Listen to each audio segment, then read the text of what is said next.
एक रास्ते से अल्लाह के वली का गुजर हुआ, एक पहाड़ नजर आया, उसे देख के कहने लगे मालिक अगर ये पहाड़ इस रास्ते में ना होता तो कम से कम निकलने में लोगों को मुझे तो तकलीफ ना होती।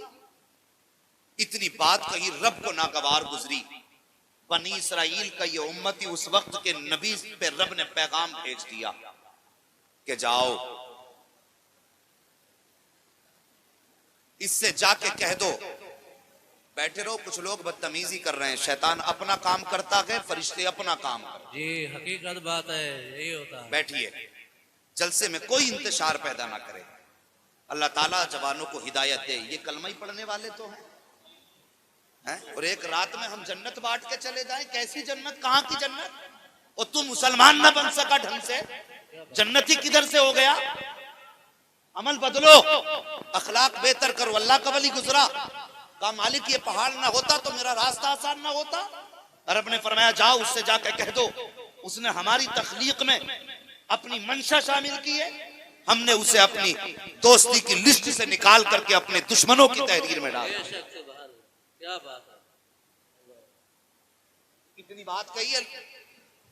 नबी आए वो कहने लगे सुन, रब ने तुझे अपने दोस्तों की लिस्ट से निकाल के दुश्मनों की लिस्ट में डाल दिया। इतना सुना वो सजदे में गिर गए और कहने लगा अल्लाह तेरा लाख लाख शुक्र है। वो जो नबी थे उन्होंने कंधे पे हाथ रख के कहा यार तुझे अल्लाह ने यारों की लिस्ट से निकाला है, दोस्तों की लिस्ट से, और तू सजदा कर रहा है शुक्र का। उसने कहा हजरत जी आप ही ने तो कहा है कि उसने दुश्मनों की लिस्ट से निकाल, दोस्तों की लिस्ट से निकाल के अपने दुश्मनों में रखा है। वो कहने लगा रखा तो अपनों ही में है ना, चाहे दोस्तों से निकाल के दुश्मनों में रखा तो अपने दुश्मनों में ना, मुझे कम से कम गैर का तो ना होने दिया। जब इतनी बात कही अल्लाह के नबी की आंख में आंसू आए। उसने कहा हजरत जी फिर रब से बात करोगे तो मेरी तरफ से इतना अरीजा और पेश कर देना कि जब मैं जहन्नमी हूं तो बेशक दोज़ख में जाऊंगा, उसका दुश्मन हूं तो जन्नत होने का हकदार कैसे बन सकता हो। कहा हजरत जी जब रब से बात हो तो इतनी दरखास्त कर देना कि जब मेरा रब मुझे दोज़ख में डाले तो मेरा जिस्म इतना बड़ा कर दे, इतना बड़ा कर दे कि पूरी दोज़ख मेरे जिस्म से भर जाए। उस नबी ने कहा था ये कैसी ख्वाहिश है? तो उसने कहा था हजरत जी मैं चाहता ये हूं कि जब अल्लाह मुझे दोज़ख में डाले और मेरा जाना जब यकीनी है तो मुझे इतना बड़ा कर दोज़ख का पूरा जिस्म भर जाए। मैं ये चाहता हूँ कि जब मैं दोज़ख में जाऊं तो दोज़ख सिर्फ मुझसे भर जाए और अल्लाह का कोई भी बंदा फिर दोज़ख में ना जा सके। जैसे इतनी बात कही थी फौरन वही नाज़िल हुई, आवाज आती है ए मेरे नबी से कह दो कि हमने इसको दुश्मनों की लिस्ट से उठा करके फिर दोस्तों की लिस्ट में शामिल कर दिया है। का मालिक कौन सी अदा पसंद आई? रब ने फरमाया ये मेरे बंदों से प्यार करता है, हम इससे प्यार किया। नारे तकबीर, दोनों हाथ, नारे तकबीर, नारे रिसालत, नारे गौसियत, मसलक आला हजरत मुफ्ती हम्मा साहब किबला सरजमीने मुरारपुर, नारे तकबीर। हाँ हाँ साहिब ये देखो अल्लाह अकबर, ये मखलूक से प्यार करने की बात है।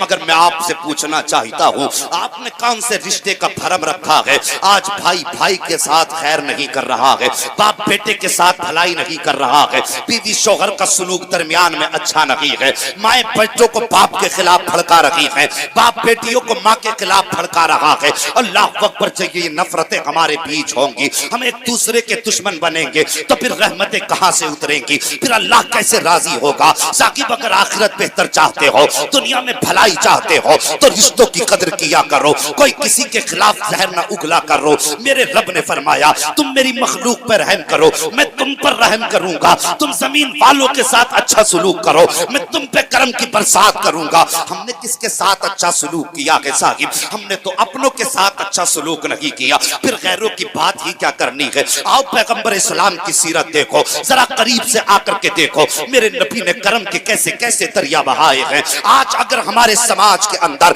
कोई खातून बेवा हो जाती है, शौहर चला जाता है, बच्चे पीछे छोड़ के जाता है, तो बीवी को यह फिक्र होती है आज के बाद बच्चों की परवरिश कैसे करूंगी। और मेरे समाज में बैठने वालों, मसला के आला हजरत का दम भरने वालों, मैं तुमसे पूछना चाहता हूं, आज 40वां होता है तो 40-40 देगे बन रही है, तीजा हो रहा है तो खाने का ठिकाना नहीं है, इधर मैयत हुई है, उधर लंबे लंबे बिरयानियों के चावल नजर आ रहे हैं, अभी बाप के बदन पे जनाजा है, बाप के बदन पे कफन है, अभी बाप को कब्र में उतारा नहीं गया है। पड़ोस के 4 पंच आके बैठ के कहते हैं बेटे जाओ माँ से पूछ करके आओ आज कितने भगोने बिरयानी के बनेंगे। जरा सोच तो सही तू कितना बड़ा जालिम हो गया है, तेरा दिल कितना सिया हो गया है। अरे उसके सर से अभी बाप का साया उठा है, जरा सोच तो सही बेटे के जिगर पे क्या गुजरती होगी। अभी तो बेवा को बेवा होने का एहसास भी सही से नहीं हुआ है कि तुम्हें चावलों की फिक्र लग जाया करती है, उस बेवा के पास खबर जाया करती है कि आज चावल कितने बनेंगे, कुछ खरीदा है कि नहीं खरीदा है।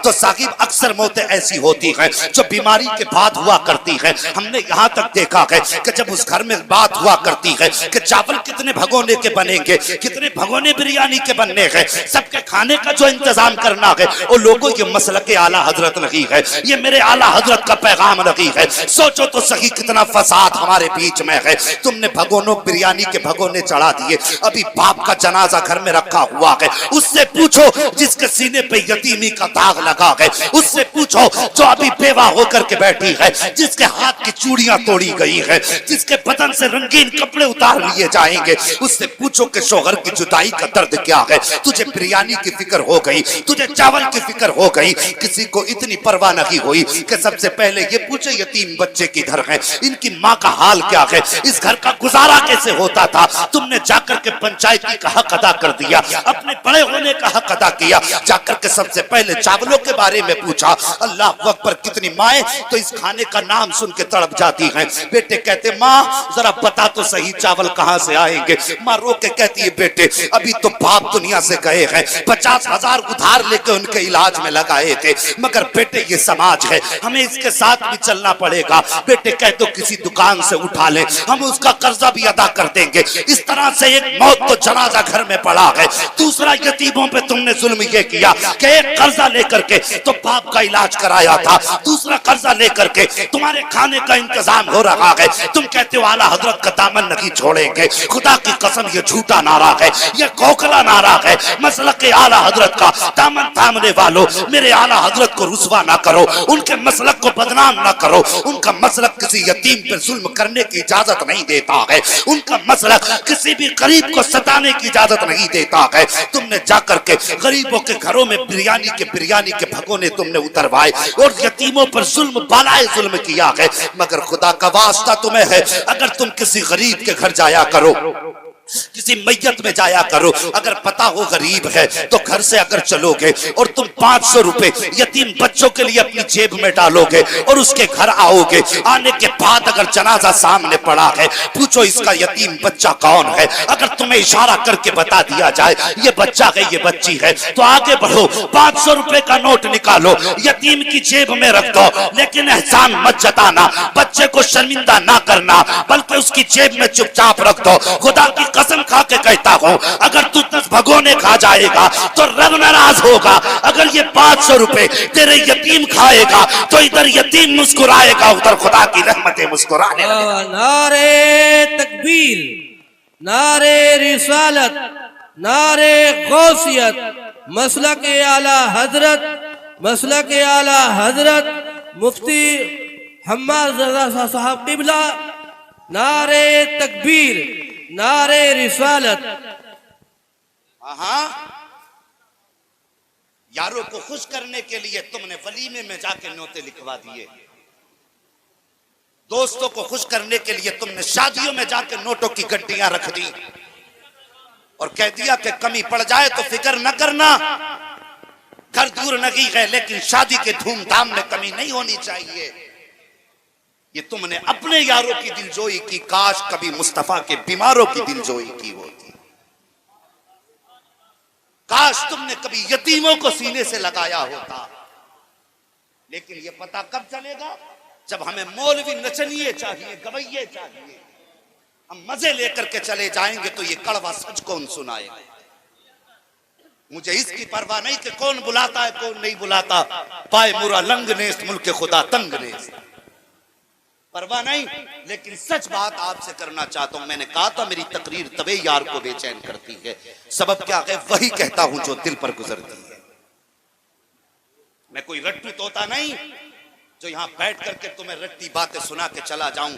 मैं ज्यादातर समाज में जब हम रहते हैं, हमारा हिस्सा है समाज, हम समाज के हिस्से हैं, तो हम उनमें बीमारियां देखते हैं तो फिर बातें करते हैं। काश ये बीमारी हमारी कौम से निकल जाए। यही सोच के हम ये बातें कर रहे हैं। और इधर यतीम बच्चे घर में बैठे, जनाजा उठा, तुमने खाया, हाथ साफ करे चले आए। 8 दिन नहीं गुजरते कि यतीम बच्चे बेवा माँ के पास जाके कहते, माँ आज घर में कुछ भी नहीं है, अब बता हम कहां से खाएंगे? वो अभी इद्दत में बैठी है, बच्चों को भूख की फिक्र है। क्या हमारे समाज में किसी को यह ख्याल आया बच्चे यतीम हो गए हैं, माँ इद्दत में है, कुछ खाया कि नहीं खाया? हम 40-40 दिन पका करके खाने हम उनको दे करके आते हैं जिनको खाने की कमी नहीं है, और जो बेचारे शर्म की वजह से दरवाजे के बाहर नहीं कह सकते, कभी उनसे एक बार भी न पूछा कि तेरा पेट भरा है कि नहीं भरा है। और नबी के उम्मती हो, मुस्तफा की उम्मत पे रहम करो, आका की उम्मत के साथ अच्छा सलूक करो। बात और आगे बढ़ के कह दूं, फिर अगर गुर्बत डेरे डाल ले, जिस घर पे बाप का साया नहीं होता ना, और बच्चे कमाने के लायक नहीं होते, फिर उन माओ से पूछो बच्चों के गुजारे कैसे होते। हम अपने बच्चों के शौक के लिए 50,000 खर्च करते हैं और गरीब 5-5 रुपए के लिए तरसता है।